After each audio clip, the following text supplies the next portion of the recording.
किसान भाइयों, आज हम आपको अरहर के विषय में, अरहर फसल पर रोग एवं रोग प्रबंधन के विषय में विस्तार से जानकारी देंगे।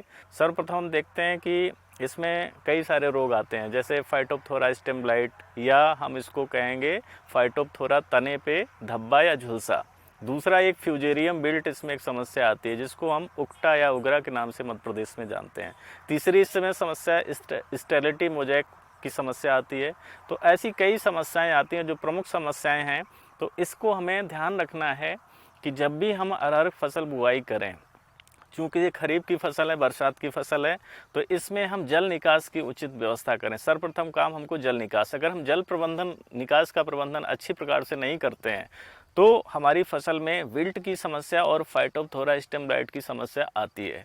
अगर हम इसका प्रबंधन अच्छे से कर लेते हैं तो नहीं आती। दूसरा सर, हमको बहुत ध्यान रखना है कि बीज उपचार, बीज उपचार जैसे को हम टीकाकरण कहते हैं, ये बहुत एक अच्छी व्यवस्था होती है, हमें इसका करना। बीज उपचार FIR पद्धति आपने सुना होगा, फंजीसाइड, इंसेक्टिसाइड और प्लस राइजोबियम कल्चर। दलहनी फसल में हमें नत्रजन खाद की आवश्यकता कम पड़ती है, इसलिए हम कल्चर का उपयोग करते हैं। कल्चर का उपयोग हम इसलिए करते हैं चूँकि हमारे जो वातावरण में नाइट्रोजन है उसको ये दलहनी फसलें जो है ये हमारे नाइट्रोजन का निर्माण करती हैं। इनकी जड़ों में गांठें रहती हैं जो कल्चर के उपचार के माध्यम से वो बढ़ जाती हैं। इसके बाद में इंसेक्टिसाइड की इसमें विशेष अरहर फसल में बहुत ज़्यादा आवश्यकता नहीं पड़ती है। फिलहाल रस शोषक कीटों के लिए, चूँकि हमारे रस शोषक कीट इसमें आते हैं, जैसे महू आ जाता है, एफिड जिसको हम कहते हैं, इसके साथ साथ जैसिड भी एक इसमें लगता है। और साथ ये तो हम इंसेक्टिसाइड का क्लोरपायरिफास 50 cc 2 ml प्रति किलोग्राम बीज के हिसाब से उपचार करें।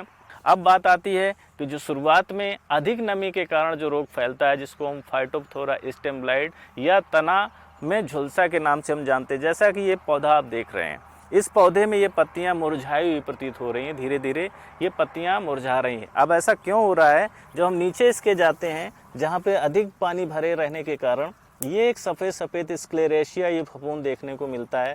तना वहाँ पर पतला हो जा रहा है और पतला होने के बाद में ये यहाँ पे इस तरीके से हम इस पौधे को उखाड़ के देखते हैं तो ये पौधा जो है ये इसका तना सूख गया है, और इसको जब तोड़ते हैं तो चट से सूखी लकड़ी की टूटने की एक आवाज़ आती है।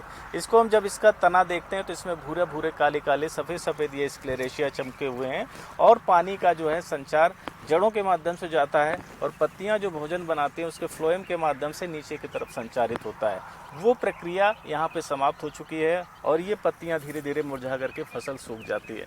तो इस तरीके के पौधे हमें उखाड़ करके इनको नष्ट कर देना है।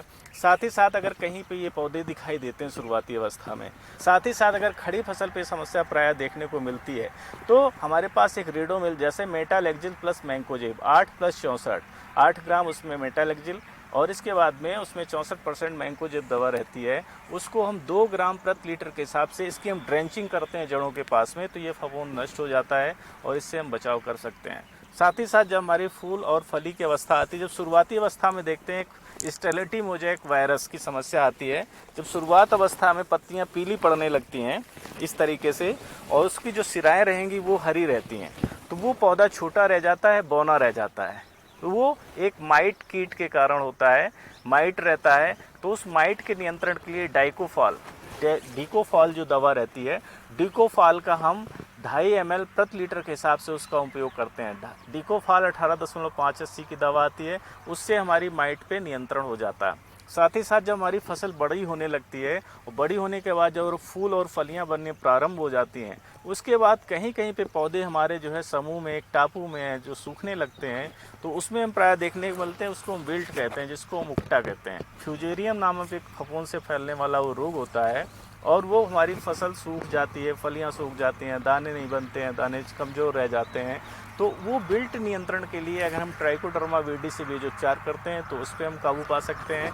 नहीं तो हमारे पास कार्बेंडाजिम 50% WP एक दवा आती है, उसका हम 200 ग्राम 200 से 300 ग्राम प्रति एकड़ के हिसाब से घोल बना के छिड़काव करेंगे। यह मेटालेक्जिल प्लस मैंकोजेब 2 से 2.5 ग्राम प्रति लीटर के हिसाब से घोल बना के छिड़काव करेंगे, तो विल्ट पे हम काबू पा सकते हैं।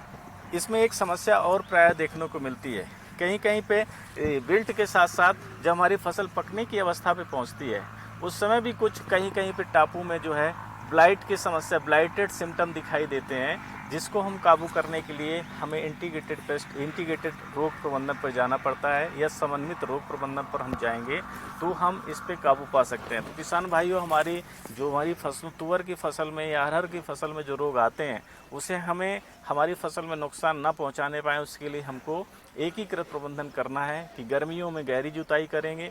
गहरी जुताई से ये फ़ायदा मिलता है कि जो हमारी मिट्टी में फफूंद पड़ा हुआ है, फंगस पड़ा हुआ है, बहुत सारे हमारे लाभदायक फंगस हमारे इसमें हैं, इसको नियंत्रण करने के लिए हम गोबर की खाद के माध्यम से हम अपने खेतों में अपने पहुंचाएं, जैसे ट्राइकोडर्मा वीडी पाउडर को अपने खेतों में पहुंचाएंगे। इसके साथ साथ नीम की खली, नीम की निमौली जो रहती है उसको हम करीब 70 से 80 किलोग्राम प्रति एकड़ के हिसाब से उसको हम खलियों को फोड़ करके अपने खेत में डालेंगे तो निश्चित रूप से हमारे जो फसलों में रोग आ रहे हैं उस पर हम काबू पा सकते हैं।